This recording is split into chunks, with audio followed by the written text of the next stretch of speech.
Ça veut dire kolo mikolo zoya a ko exposer bango. Ça veut dire ozoyemba liboso abato bonkola bimisi l'hôpital likolo bo. O ka mona concert bato bazo diminer moko moko azo biba moko azo biba. Muso pa gangi nyoka. Et ya zo na zo episode. Moko ko kata ko gamba. Ça veut dire Dieu s'il veut t'exposer soki ngombe soki robot a bimisa nature wana na sima. Bato bakomona bato mulimu bakomona azaka ndenguma. Kilelo ya lelo. Ezo sape kilelo. Ebungisi bato ebele kilelo ememi moto ya bapaya na église. Kilelo ememi mate ya bapaya na église. Kilelo ememi makambo ebele oyo e déstabiliser église lelo. Parce que l'autre to copier lelo na zongo na ngote. Nyuso za kukufa. Kikala gu. Ba jipe kote kuna ozu balandi. Mikolo eza tata mo so kayembi OK poto balandi. Donc ça veut dire ba kombi bilanda kala ezalaki tango bozo ya bobeta ka mbunda pamba sa musique. Tango ba kote ya bato bobi manda ka nzambe baolela maya miso. Po muta sala lisumu ki problème kikala gu. Bandeko tika kilelo. Zongela kikala. Kilelo babanga sunzam. Kilelo babanga sunzam te kilelo banga nzambe te kilelo eza kidadi kilelo eza ki ma fille kilelo eza basa ministère ya kilelo kilelo kokota moi c'est ba pasteur PD ba frère PD comme une église kasi kilelo ngo showbiz kasi yango kilelo tangwa ozo pasteur azo te ya me azaka na yena nazo kindenge double sim.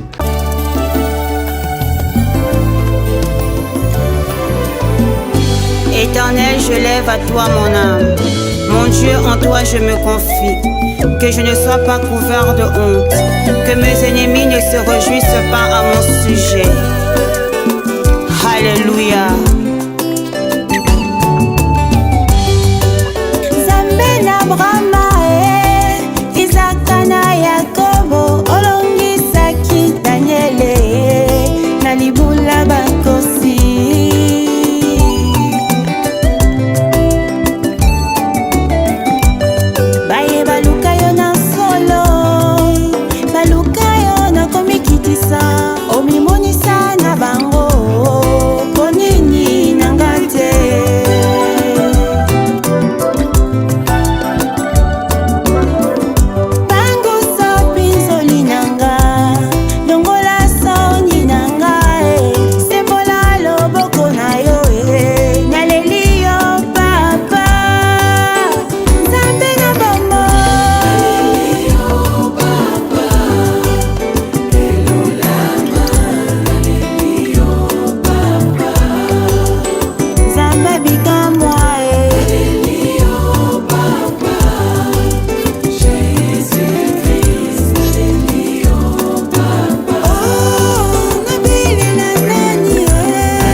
Exauce ma prière.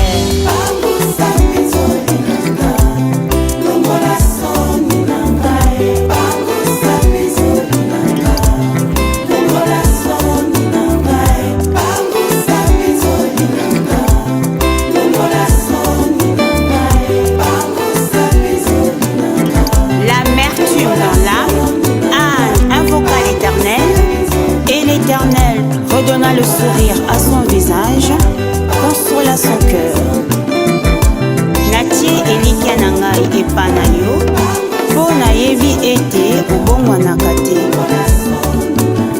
Pangwisa pinzoli na ngai, bongola makambo na ngai. Yoka kolela ya motema ezoki nzambe ya ngai. Miso na ngai esaleli yo.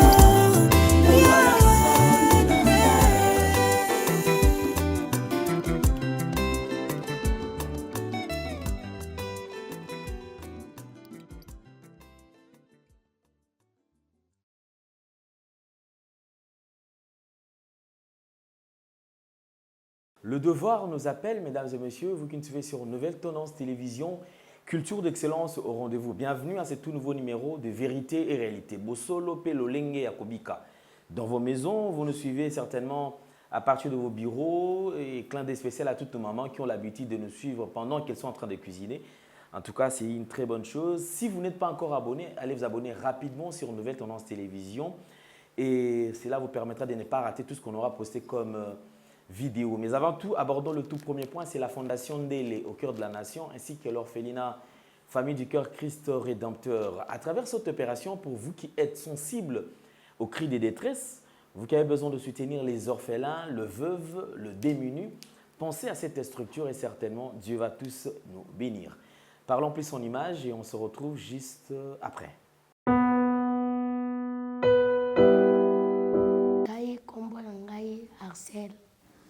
Nga na banda kofanda na Kimbwala na avenue source numéro 3 na quartier Kimbwala na commune Mongafula.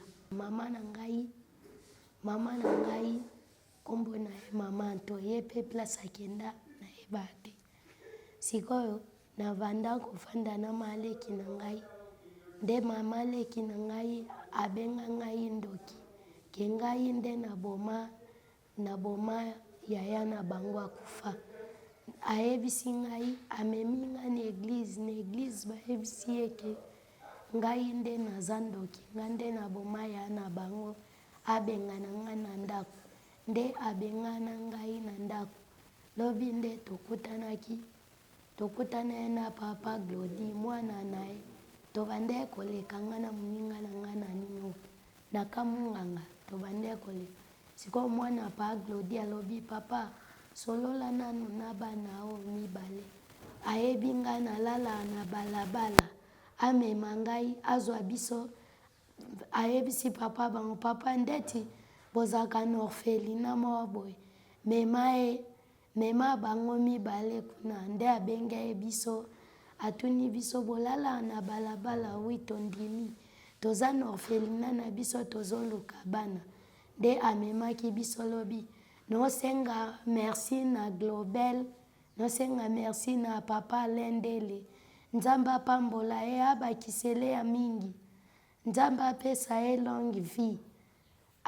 Asunga biso tokoma otanga. Abongisa vie na biso tokoma otanga. Nga nasuka na 3e primaire. Na posa basunga ngai. Nazonga na classe. Nazonga otanga.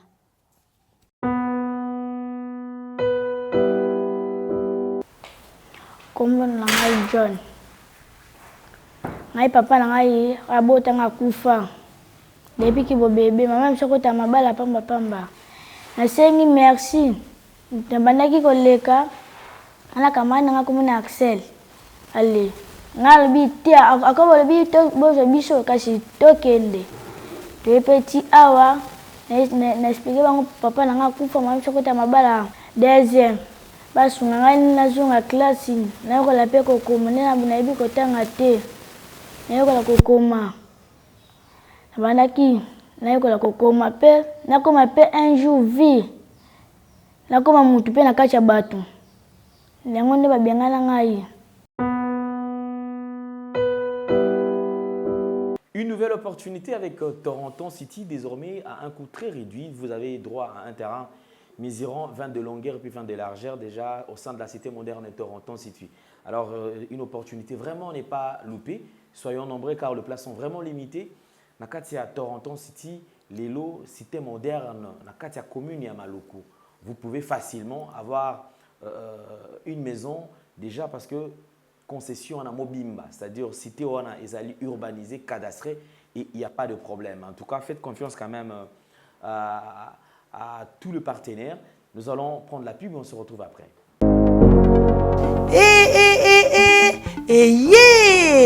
Nini lisusu e Toronto City VIP de Maluku lisusu e Banaki Bana Braza pe partout na mokili mobimba. Toronto City VIP de Maluku na 5 minutes ya Grand Fleuve Congo. Ndeko papa, ndeko mama, mwana poto, olingi otonga ndako na yo na bisika ya kimia, olingi opema malamu. Toronto City VIP de Maluku ye wana po na bino e. Ezali kote kamabele ya 20 mètres sur 20 na telo moke ya pamba e. Wana poto, ba diaspora nyonso. Olingi s'investir na mboka na yo. Toronto City VIP de Maluku epesa to ezoteka ba espace kitoko.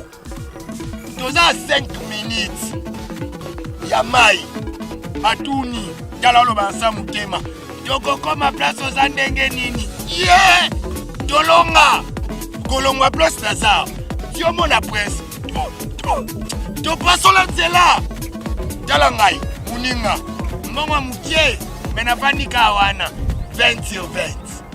Olingi oliambisi ba fruit na talo moke kimambango welela zwa mabele na yo na Toronto City VIP de Maluku. Tozali pembeni ya zone économique ya Maluku pe pembeni ya cité Vodacom. Pona ozwa esika na yo na Toronto City VIP de Maluku eza simple. Benga papa Willy Mafuta na numéro oyo +1 90 57 30 15 40. Toronto City VIP de Maluku.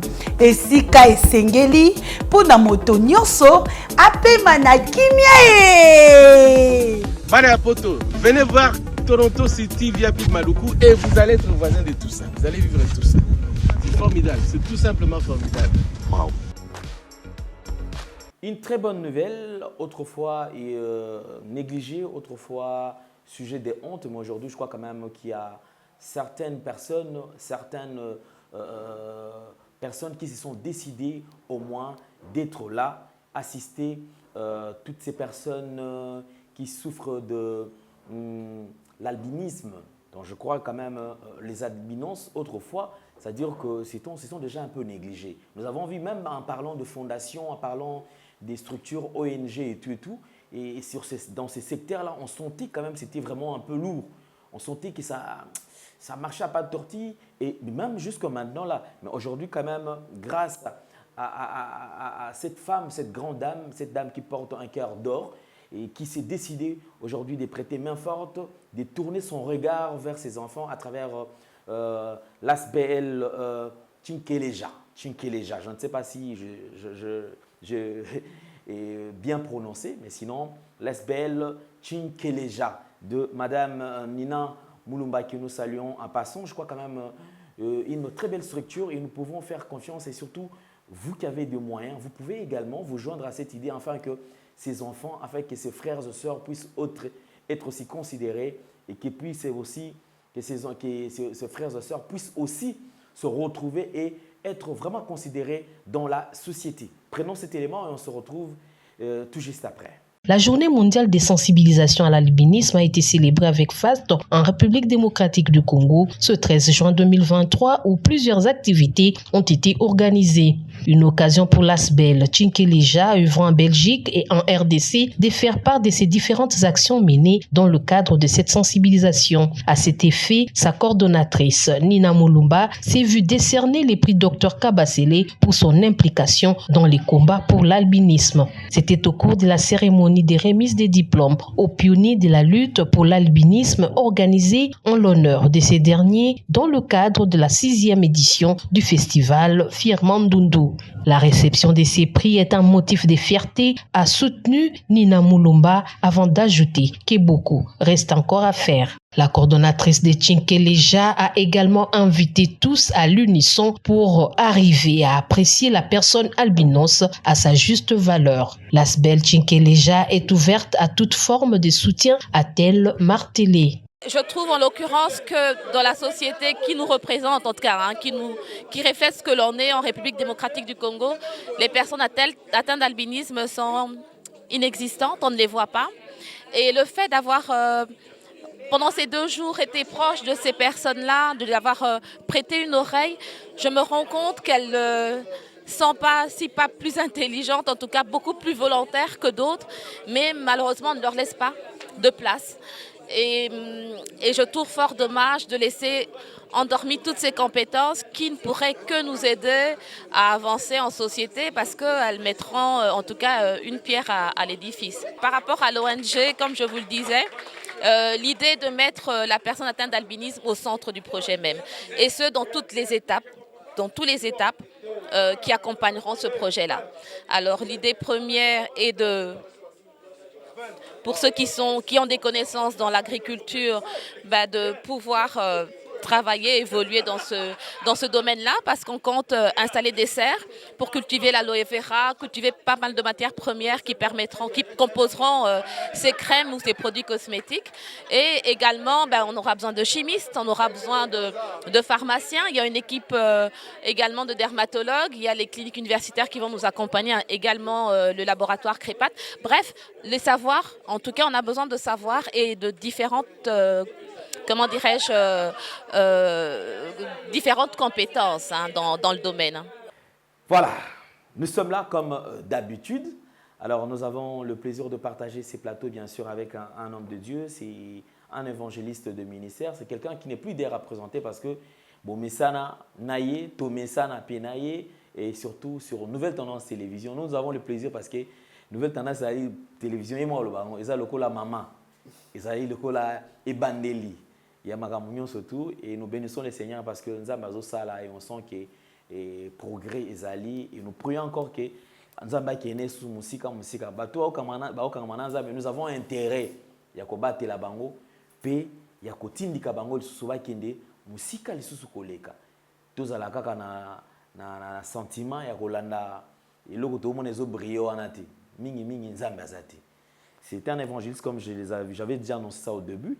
Évangéliste Michel Ekouchou, qui est avec nous sur ce plateau. Homme de Dieu, bonjour. Bonjour, papa. Santé, Boni. Oui, santé, ça va par la grâce de Dieu. Kolo azobate la biso et puis tous enfants. Moussa Nanzam. Oui, ils ont évolué très bien et ils ont continué toujours le programme de biso, la prière et la prière d'attaque où ils ont la chaîne de biso Évangéliste Ekouchou TV sur YouTube chaque 22h, chaque 5h et puis chaque 11h heure de Kinshasa du lundi au samedi. Donc ils ont continué la prière. Ok, d'accord. Ça se dit toujours que Kolongwa, déménager Kolongwa na commune moko vers une autre commune, Kolongwa na quartier moko vers un autre quartier, et créer un problème, mais ça là, qui église côté na moi, instabilité côté. Sinon quand même comment est-ce que vous gérez côté là? Sinon ça va. Le milieu est s'adapter, bah tu peux bah message na yo. Le problème est ça, il faut et chaque année déséquilibre, vous avez un quartier musuba tu peux mine bazaki na secteur wana. Tant vous déplacer église donc ba musuba ba lembara. Musuba transport ezate pour ba mesana église yaki na quartier. Et combien vous fout à transport ya boya ko transport ezate au monique eza moi passe. Mais et là on a sala qui ton na commis na quartier ya Kamunganga na Dianté la 14 na sala qui toujours évangélisation ya porte par porte.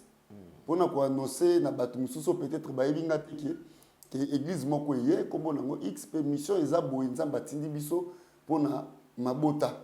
Alors on a augmenté qui système d'évangélisation sur le terrain porte par porte ko kota bandaku ba opé bande ko rejeter biso bande ko rejeter ba o bande ko yamba ba yamba qui et puis batu mususu pe ba une église na ba o ya kala pe ba komi pe ko ya. Donc, ma casse, c'est ça que ça a suivi.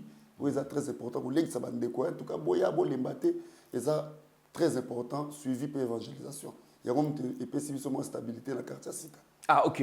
D'accord, merci beaucoup. Alors, je crois que nous allons rentrer de côté de la régie si nous parlons le même langage. Question de prendre juste un élément qui permettra à ce que tout côté en cas, il y a première partie à sujet Nabiso, Ezali, la musique dite chrétienne que nous consommons aujourd'hui, c'est vrai, nous avons suivi un élément, il n'y a pas José Nzita, qui demande à chrétiens de faire le retour vers les anciennes, c'est-à-dire que Nzembo cantique, parce qu'ils allaient qui inspiré des dieux, et aussi ils allaient qui penaient la batuba ko banga nzambe, des personnes craignant Dieu.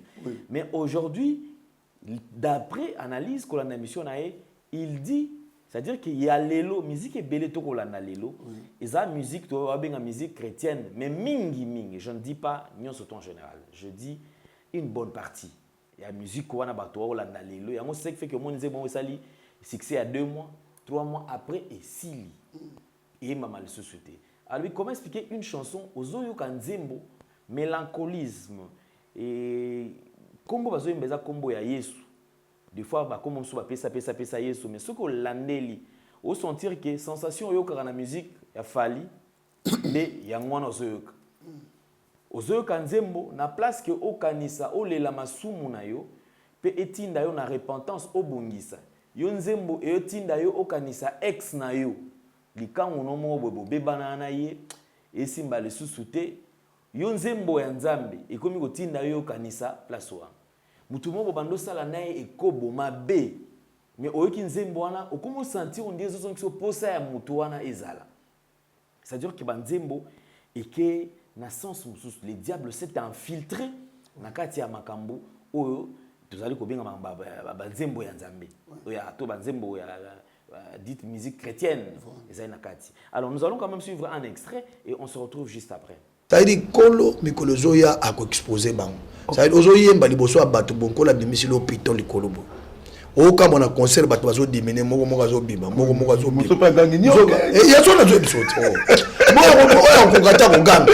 Ça veut dire Dieu s'il veut t'exposer soki ngombe soki robot au bimisa nature wana na sima bato bakomomona bata mulimu bakomomona azakande nguma kilelo lelo ebungisi bato ebele amen kilelo ememi moto abapaya na église kilelo ememi mateya abapaya na église kilelo ememi makambo ebele oyo e déstabiliser église lelo parce que eloko to copier lelo na zongo na ngote nyuso za kokufa kikala gu ba jipe kote kuna ozu balandi mikolo eza tata mo so kayembi OK poto balandi donc ça veut dire ba kombi bilanda kala ezala dit tango bozo ya bobeta ka mbunda pamba sa musique tango ba kote ya bato bobi manda ka nzambe ba olela maya miso po muta sala lisumu ya ki problème kikala gu bandeko tika kilelo zongela kikala lelo babanga sunza lelo to babanga sunza mbete kilelo banga nzambe te kilelo za kidadi kilelo za ki ma fille kilelo za basa ministère ya kilelo kokota moi c'est ba pasteur PD ba frère PD comme une église kasi kilelo ngo showbiz kasi yango kilelo ozo pasteur azote ya me azaka na yena nazo kindenge double sim edi Kolo Mikolo Zoya a exposer bango. Ça veut dire Ozoye mbali boso abatu bonko la bimisi lo piton li kolobo. O kama na concert batu bazo dimene moko zo bima moko zo bima. Pas gangi nyoka. Et ya sona zo biso. Moi on kongata kongamba. Ça veut dire Dieu s'il veut t'exposer soki ngombe soki robot au bimisa nature wana na sima bato bakomomona bata mulimu bakomomona azakande nguma. Voilà, nous sommes de retour sur ce plateau. Je crois que nous avons suivi ensemble. Réaction no ezali nini évangéliste parce que binope côté wana na pe na yeba. Banzembo ya sikeza ebele. Mais ce que comme na air ya service ozobi ça va chanter au tourner yo moko zo senga nzembo bi bochelanga na pusani liboso na yo. Yesu ndeko na bolingo. Okomona banzembo zo senga banzembo kaka pe ya kala. Banzembo ba deni papa deni ngonde ya kala.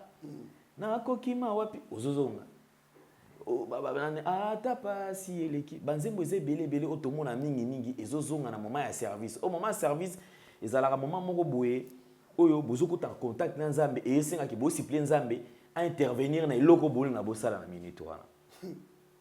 Est-ce que tu peux expliquer biso problème penza oyo ekaka na tawana olukela problème papa ale donc oye penza na domaine esika pe na mi vandisa makasi na makambo. En tout cas, d'abord merci na frère José lelo ko na lobi na ko fungola biso ba nzambe ki toyoka musique kaka ya pa kuta lobango yende esima ti ya esima koloba makambo biso ici déjà to loba pe to mona kala ke ba musique bozo mona lelo bozo kango ba chekombo nzambe mais tant bozo kango mélodie wana sensation nozo kozo sati na sensation musique ya soit ya faire ou bien confiance en ndenge moko bozo mona donc Satan to le bate que Satan bango moko ba musicien no ba mi bengi ba musicien nzambe likolo koyebana rapidement likolo ya succès bango moko nde bakoma kokendela ba maison ko ba musicien moki bakotaka po ba simba puissance wana oyo komema bato na séduction yo mo ba musique na bango ezowumela te sikoyo no nini etungisinga makasi mais pourquoi José Nzita ko lo bango na tango aussi l'auto biso déjà toyeba yo bandakala ye moko pe nanu na ndenga mabete ya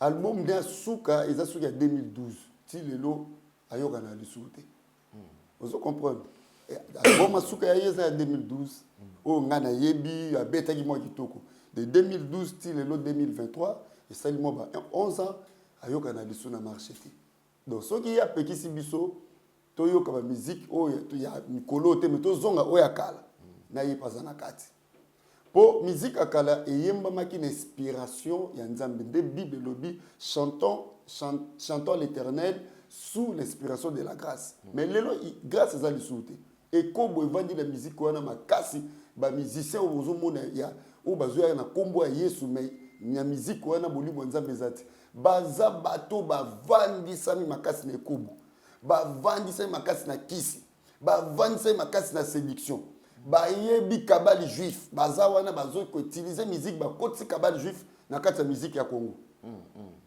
baye na esprit moko o ozoka ke musique wana oyoka ngo 2 mois 3 mois e ko umela te po nzamba ko lingate bazo yemba na kombo ne me puissance c'est la musique ya Satan e ko umela te nzamba ko intercalango nzamba obrisa na yo ngamo okutu na za na yo ka ba musique ebele a oyo ya nzambe zati a oyo ya nzambe yate mais tandis que ba musique oyo ba musicien chrétien ba yemba na tango akala bazaki na marche moko malamu na nzambe bazaki na chrétien nzambe il y avait le Saint-Esprit bande ko gêner bazaki batoyo bande ko sela nzambe bande ko yembela nzambe marche na bongo zaki bien contrôlé mais lelo contrôle les a de sûreté nzembo na yoga mkolo l'ensemble de mopanga so la minzembo la tina suka e kombo Yesu ezati nende so yebi nzembo ngoyoka lo sambo nde mopanga e ba nzembo wana eza nzembo mo eza kitoko so vandi penza boye okoti retraite yoka nzembo wana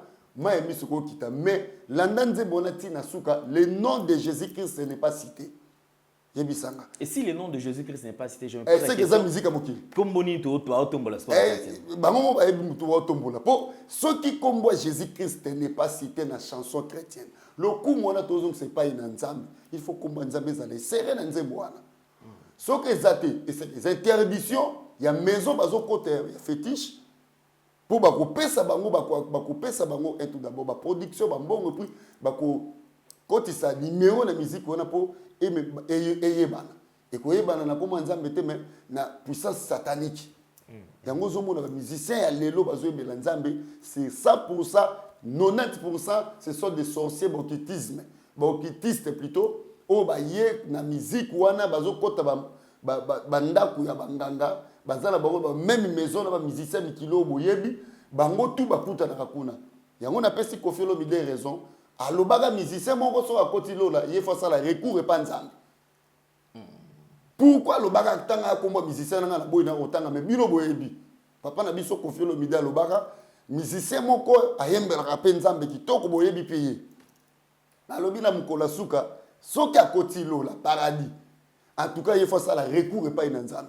c'est la honte mais frère José Nzita oye na retard ba biso ba évangéliste to mona yango kala si yo eko dévoiler tandis que yo mo opposé musicien o katana ndenge nini o suka na nzela ndenge nini balbum ya kate koma tala na marché musical chrétien et kufa depuis papa Alain Moloto akenda la musique papa Charles Mumbaya nenga akenda na musique ba misusu batikala ezaka be bobola pamba zo ya kotiela bato makelele oyo ezanga tinda banzembo na bango ezo na séduction kaka ndengo lobi ozoka musique nzambe bozo raisonner ex no bando sala ekobo c'est la sorcellerie. Nazobanga te na lobango po nata oyo vomena ye manangata Yesu ndeko na bolingo nguya nzambe kiti. Na manangata Yesu azali awa nguya nzambe kiti. Kina vanda na yemba nzembo moko tango ya bikamwa kombo Yesu na kati ezati. Kombo Jésus Christ na lobi yango na kombo Jésus Christ. Moi je suivi ndeko moko alobi azara na ba problème. Bachele kanti ati na tongo kaka lobi ayo kana nzembo. Ouais. Ça c'est un témoignage ngamona yoki. Alobi ayo bandiko kanzembo. Na pusani liboso na yo. Voilà. Ekimelo na ngai. Tala muziki ya mwana. Okotike kobo. Continue otika masanga, continue ka oyemba te. Papa le oyemba kitoko. Bandi continue ona na badana otike kobo. Otika masanga. Nzembo le zobeta kaka. Yo mo poso okende hotel esili. Nzembo no zobeta kaka ya pamba. Obe atuka ngano sala lisu masturbation te. Na osomba po omoni ni balebele na Europe na Europe na Amérique bo landanga bozakala bambanda plastique na ndako Vous comprenez? Bazaka bambanda plastique. Boye bambanda plastique. Maman wa benga bi papa na somba sexe ya plastique pour bala ki paranga lisu te. Ah, dabi mama bongo la motema. Molimo nini tindio. Tu soka yeki nzembo zo yembo. Na pusani liboso na yo. On a mutu akozana capacité akoavouer nga longwa bazeli. Akoavouer bimani bala bato. Akoavouer ndenge akota bandako nga beta bazeke ndenge lesa bana banda ba nyei na bilo akolia. Il y a des chansons chrétiennes au yoki sans que mutu te yo, mais tu sens que tu es visité. Le Saint-Esprit qui t'est lieu vraiment au centre non. Et c'est ça le témoignage. Alobi a comme une partie. Kolotala banguna. Banguna nangai. Batele misolo isanga. Donc abi era zoyo ka partie wana. Voilà. À sentir chair de poule nanzoto. Même ngata ozo. Muto se retrouver na. Ngata ozo mbanze monga bon prix na sentir nzoto ngeba nozoka. Ozo comprendre. Continuez témoignage sur ton nga wala. Alobi a comme place wana. Côté na mataka bu. Maman azaki na position ko fanda abandi kolenga chair de poule na nzoto akwei pouf et azalaki ya kotumisama azobela na mikili ya poto papa te mama te vie est compliquée kolamuka si tukabo atoki délivrance directe lobi na musala ba nobengete ba bengi azu musala nzembo kaka ya pamba abinzembo kaka ya pamba. Je me pose la question, qu'est-ce qui fait que les tous coûte kala coûte artiste avec mouké un musicien chrétien avec mouké parce que ozwana no nzemba okende studio wapi ba kaka na kati ya ba église mais les loto komi na bango et belé ça dire que moindre faut pas yo na mbala moko à côté studio moi au plus moi nini qu'on se pose quand même la question nini ezali ko détruire musique chrétienne lelo na lobi ezaka keloko moko et les locaux moko ils ont détruit musique chrétien bango moko ba musicien bazana kati ne ko boya makasi yo ebite ba misu ba lakisa ki mutakala na bangwana eza misala na bango ba lakisa biso yo za chanteur chrétien mais au filmer mutakala apoye tout ça to boité na biso na bino oaza honnête liboso nzamba zate mais to yaka ipa na nzambe to luka to atteindre perfection. Mais eloko ezoboma bango mbongo basi balingi basi makasi ba musicien balingi basi papale balingi okota wa maison trop donc bango baza na vie appréciée vie apparition ndezoboma ba musicien lelo mais eloko eza pena très important ba nzambe pour retenir eloko ezoboma musicien chrétien zaka mbongo na basi yango epusi bango au lieu que ba tourner regard epai na nzamba pesa inspiration ndenge zaka na kala eza lisuute bakomi ko composer ba chanson na ndinga bomoto moni pa na kati église atala kuna kati na groupe adoration eza nango teke musique et même bango de BBC musique nzambe. D'accord, merci beaucoup Yvon, je crois que on est en train d'avancer petit à petit. On va prendre cet élément et après te permettre de quand même na deuxième partie parce qu'il y a des gens quand même qui ont crié au bas servir on zambeti lelo. Même si on a domaine à délivrance, il y a délivrance et à conforcité. Ce nzambalobi va faire quelque chose à ça on malamon sans problème penzambe azali comme nous allons prendre cet élément et on se retrouve juste après.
Shalom, bien-aimés dans le Seigneur, je crois que beaucoup comme on a image ya délivrance oyo salama na kati l'église ezali mission oyo kolo apesinga pona ko bondela pona bakaya bana na Nzambe.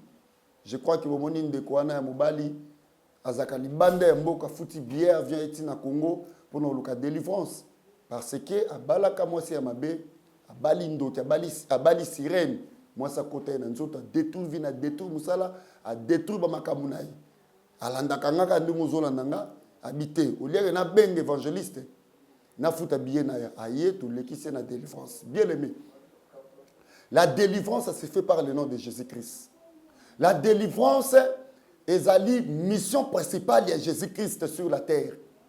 Parce que Yesu ayaki na mokili, ayaki na mission ya ko évangéliser et puis ayaki na mission de délivrance. En accord, il y a Luc chapitre 4 verset 16 jusqu'à 21 botanga. Tant que Yesu continue na kati ya temple, ba pesier livre ya prophète Isaïe atangi, alobi l'esprit de l'Éternel est sur moi car l'Éternel Dieu m'a oint pour annoncer une bonne nouvelle aux pauvres, guérir ceux qui ont le cœur brisé, rendre libres les opprimés, délivrer les captifs. Ezali mission principale au Yesu. Après ça, Yesu a qui na mokili. Alors bien aimé dans le Seigneur, mon seul nzambe moko na moko za na grâce na épée mission le nzamba pesi. Yangeza délivrance. Bomoni nde mwana na ya muke. Mwana wana aye na église, akufeli biso l'église. balingi babima na ye bakende na ye na hôpital. Le temps que na bande ko yamba batu mususu mongongo na nzambe bisinga babima mona na hôpital te bakotani na permanence. Loko l'église sika to futela to za la permanence ba continuer kuna nde na ye to bondeli po na mona je crois na image ya bomoni to bondeli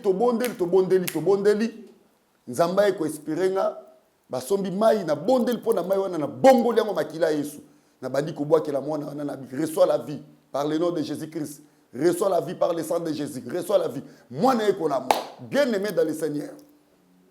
Nous avons un Dieu puissant, Jésus-Christ de Nazareth. La Bible dit, il est capable de tout. Rien n'est possible à Dieu.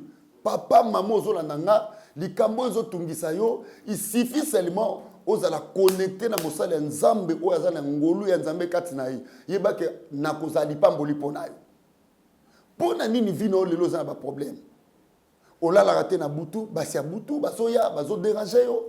Oza ba problème na santé, cirrhose de foie, oza na problème ya mukongo, hémorroïdes, maman ozola nango na problème de stérilité. Ozola nango na ba problème ba misuflou, ba vertige.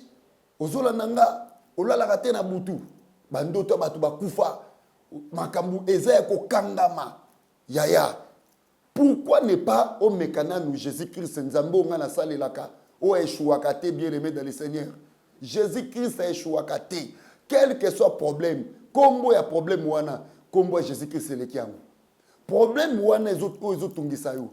Eza problème pona yo, mais eza problème po epai na nzambe te. Parce que Jésus-Christ, il est le véritable Dieu qui nous donne la solution bien aimé. Ozola nanga, musale kangama. Mbongo kangama bitumba ya butu ba komba epai ozanga kimia olala raté na butu bien aimé zwa courage ya kobenga numéro nanga eza affiché plus 243 9 98 99 36 59 plus 243 9 98 99 36 59 wana eza numéro nanga ya WhatsApp et puis tozana ba programme ya ba prière en ligne. Vous tapez na YouTube Évangéliste Écoute TV, abonnez-vous massivement pour la chaîne où on est à la prière. So pour s'abonner chaque 22 heures dans la prière en ligne. 1 heure du temps seulement, forte prière d'attaque, et puis chaque 5 heures juste dans 1 heure du temps de 5 heures à 6 heures. Et puis à midi de 11 heures à 12 heures, 1 heure du temps de forte prière chaque jour du lundi au samedi. Abonnez-vous. Na chaîne nanga YouTube vous tapez Évangéliste Écoute TV. Si vous tapez en Luka na YouTube, au moins la photo nanga abonnez-vous, activez pour au rataba direct na sala chaque jour bien aimé. Batu bazo benga bazo témoigner, ba prière zo sala makasi, to za ba moment ba exhortation à mukie et puis tozo chauffer penza prière à makasi. Pe nzamba zo sala makambo belé na ba via batu.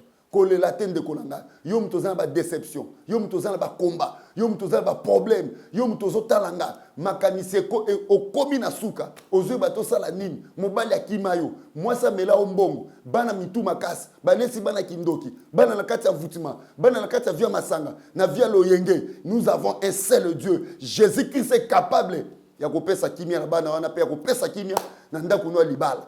Ata bitumbeleki makasi bien aimé kokota ndako nganga te Jésus-Christ est vivant pour ton problème. Likambo wana bien aimé e ko iko siso mayele mais ko sisa nzambe mayele ti.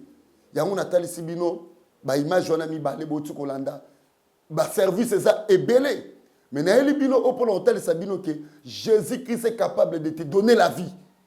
Nyonso o ekufa na vie na yo e ko se ko soit onction résurrection parce que Jésus-Christ est vivant.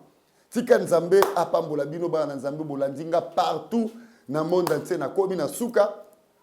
Bien aimé dans le Seigneur, naza na service ya achat ya parcelle parce que si quand naza ko œuvrer eza en location to louaka mais toujours ça la cotisation pour to zoa parcelle to zoa mabele to tia église. Bien aimé dans le Seigneur, la Bible dit celui qui demande reçoit. Yo mutozo la nanga o yebinde ba soutenaka musala ya nzambe ko hésiter ti. Au moins, dans les derniers jours de Mokola Souka, nous avons fait 3 livres. Et puis, nous avons 3 livres. Livre de jugement, livre de souvenirs et livre de vie. Bien aimé, nous avons fait un livre de souvenirs. Atala et l'okoni no sala ponai. bien aimé dans le Seigneur, ils ont volontairement soutenir Bisso parce que tu banda qui a comme na moi 4 000 et quelques, tu as besoin de 60 000, tu as belé, tu as ici parce que si tu as vrai, ils ont en location, il y a beaucoup de problèmes. Bisso service à la délivrance, aux autres chambres tu beaucoup ba démon bazoloba na ba ko lupangu vraiment bazomona na habité ils ont ça la bango bien ti. Bien aimé kota likambo benganga na robonde la pona. Aux un problème et tungiso benganga na prier la kabatu ya ofele to senga kambongo te.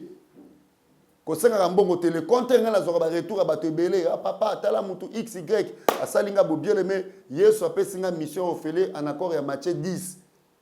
Apesi biso onction bo prier les bato ya ofele bo délivrer bato ya ofele bo senga ni or ni argent. Bible le bien l'ouvrier mérite son salaire. Soki Nzamba touché volontairement aux alipamboli pour na biso, il n'y aura pas de problème. Nzambe a pambola bino na komi na suka bobo sanate bo s'abonner na chaîne ya prière bo taper évangéliste Écoutu TV pe numéro langez affiché wana 0 plus 243 9 98 99 36 59.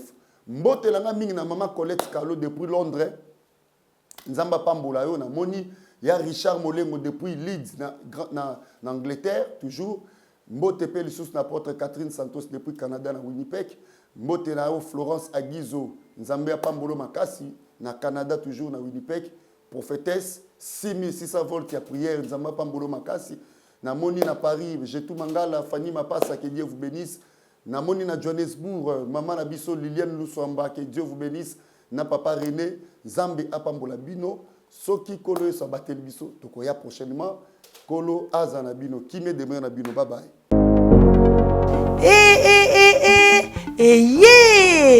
Nini lisusu Toronto City VIP de Maluku lisusu Banaki Bana Braza pe partout na mokili mobimba.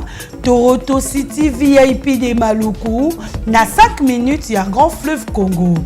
Ndeko papa, ndeko mama, mwana poto olingi otonga ndako na yo na bisika ya kimia, olingi opema malamu.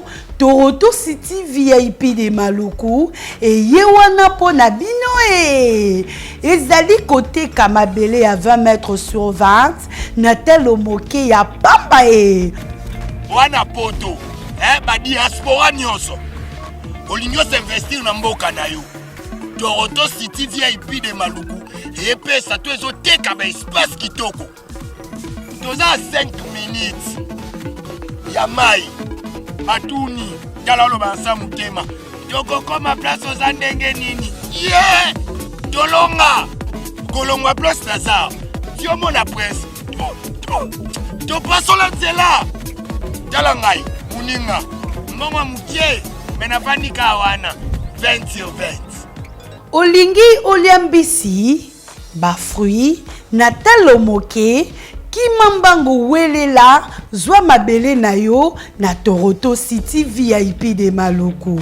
Tozali pembeni ya zone économique ya Maluku pe pembeni ya cité Vodacom. Pona ozwa esika na yo na Toronto City VIP de Maluku eza simple.